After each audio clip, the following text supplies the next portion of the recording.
In this lesson, we are going to study the operations on decimals, that is, addition, subtraction, multiplication, and division, the 4 operations of math in decimals. So we are going to start with addition and subtraction of decimals. To add or subtract decimals, keep each figure in its right place value. Then you add or subtract as if there were no decimal points at all. So the normal addition and subtraction we've been doing is what we are going to continue with. But this time around, we are including decimal points. So let's look at these examples and get a better understanding of how to add or subtract decimals. In the example here, we have 2.6 plus 3.81 plus 4.032. We have to make sure that each one of them is in its right place value. So looking at the whole number part, 2, 3, and 4, they are all arranged in the whole number part. The decimal points have also been put in order. Here we have the 10th column, 6, 8, and 0 in the 10th column, so it's still there. Move on to the 100th column. This one has no 100th column, so you can put 0 there or just leave it like that. 1 and 3. Move on to the 1000th column. This one doesn't have, so we can put 0 there. This doesn't have, we can put 0 there as well. This one has 2, we place the 2 there. So this is what we mean by keeping each figure in its right place value. Now let's just do a normal addition as if there were no decimal points. 0 plus 0 plus 2 gives us 2. 0 plus 1 plus 3 gives us 4. 6 plus 8 plus 0 gives us 14.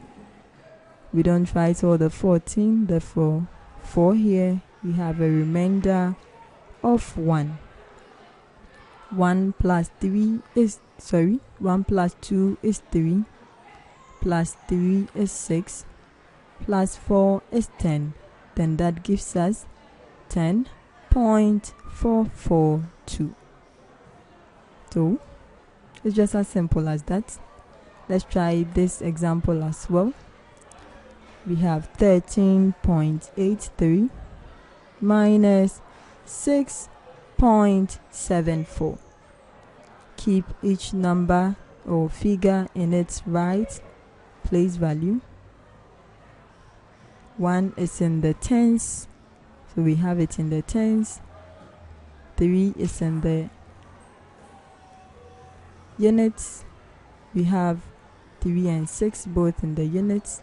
8 and 7 in one column. 3 and 4 also in one column. Now let's do that subtraction.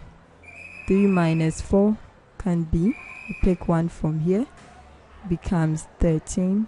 13 minus 4 is 9. Then we have 7 left here.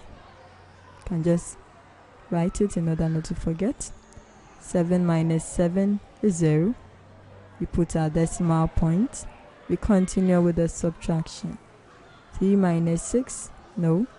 We add this one, becomes 13 minus 6. Then that gives us 7.09 as our final answer. Let's also look at the last example. Then we continue the lesson with an exercise. We have 9.08 minus 12.64. When we check the whole number part of these, 12 is obviously bigger than 9. So If you want to subtract these two, the simplest way is, let's subtract the smaller number from the bigger number.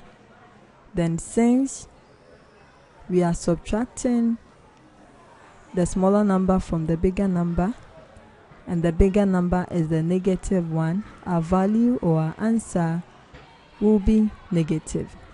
So let's do that subtraction. 12.64 minus 9.08. 4 minus 8, no. We add 1. 14 minus 8 gives us 6. We have 5 left here. 5 minus 0 is 0. We put our decimal point. 12 minus 9 gives us 3. Then 3.56. Since 12 is bigger than 9, our final answer becomes negative.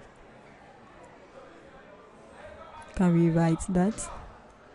9.08 minus 12.64 is equal to minus 3.56.